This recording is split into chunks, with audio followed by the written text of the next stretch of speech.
Hey there, my name is Dr. Alessandria Polizzi. I'm the CEO of Verdant Consulting. At Verdant Consulting, we provide programs on building resiliency skills, preventing burnout, managing stress, and psychological health and safety. And I'm here today to talk to you about the 5 ways that you can build resiliency. Our program is built on the latest in resiliency research, and we've literally read thousands of studies on resiliency and post-pandemic recovery. So we are excited to share with you 5 simple tips you can apply to building resiliency today. The first resiliency skill that you should build is proactive self-compassion. We talk a lot about self-compassion in our program because self-compassion has been scientifically proven to help us heal and bounce back when we're under stress. Self-compassion isn't the same as self-pampering. Self-compassion is speaking to yourself with kindness, withholding and suspending judgment, and finding connection in humanity and commonality in your experience. Self-compassion is a powerful tool for embracing the uniqueness that is you and speaking to yourself like you would your own best friend. Self-compassion means that you have to express vulnerability with yourself, admit your flaws, but love yourself through those flaws, just like you would a loved one. Self-compassion will help you bounce back by giving yourself the kindness that you need to recover and take the next step forward.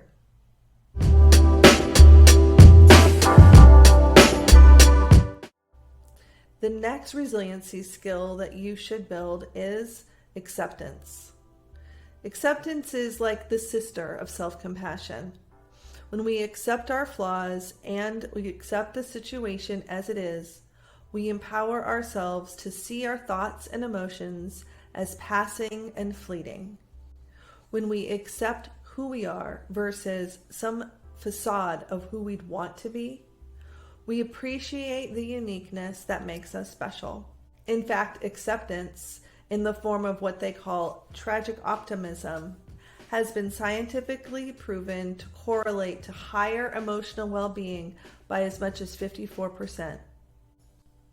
By accepting our emotions and thoughts as passing like leaves on a stream, we appreciate that every experience we have is as it should be and will change.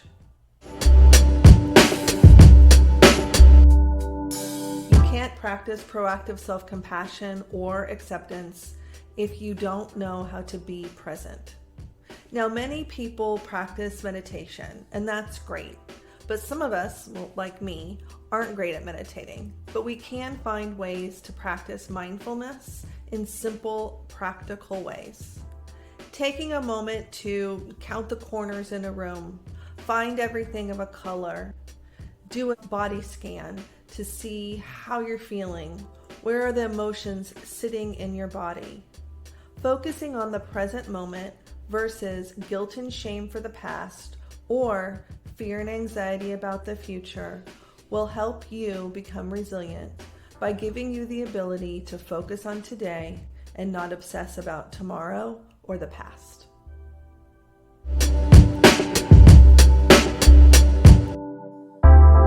Speaking of the future and the past, let's talk about the 4th resiliency skill, and that is identifying your personal values and purpose. It may be daunting to pull out a values list and identify what's most important to you. A lot of times you feel like everything is important at the same time. But being clear about what your goals are, what is your purpose in life, will help you make decisions. We're faced with decisions every day, be it what we wear, what road we take, or how we respond when our emotions are triggered. By focusing on our values and goals and balancing emotion with logic, we can identify the best route to take that helps us achieve what we've set out to achieve and what we believe is personally important. And this is where self-compassion and acceptance can come in. If you spend your time trying to be what other people expect versus being clear about what you expect, you exhaust yourself and put yourself at risk of burnout. So build resiliency by being clear about what's important to you versus what you think is important to others. Finally, let's get to the fifth resiliency skill, and that is accepting wholeness versus happiness. There's a lot of social media that looks, quite frankly, fake. People can't be happy all the time. Sometimes stuff goes wrong. And if we don't ever talk about it or we pretend like it's not there, it's incredibly unhealthy. It can cause physical ailments and undue stress by pretending to be happy when we're actually sad. In fact, there's been plenty of scientific studies that show suppressing or rejecting negative feelings actually increases those feelings and decreases our ability to feel happy. If we strive to feel whole, to have balance in our lives, to appreciate and be able to check in on ourselves with kindness and care, accept what we can change, and let go of what we can't, then we've achieved wholeness and we won't obsess about happiness. I hope these 5 tips were helpful for you in understanding how to build resiliency in your day-to-day life. If you'd like to learn more about building resiliency, check out our website, verdantconsulting.net, where we host a series of webinars and roundtables on just this topic. In addition, I speak weekly with guests and cover the latest research on resiliency on my podcast, the Be Verdant Podcast. You can also track us on any social media channel using the hashtag #Be_Verdant. And with that, I hope you have a verdant and thriving day.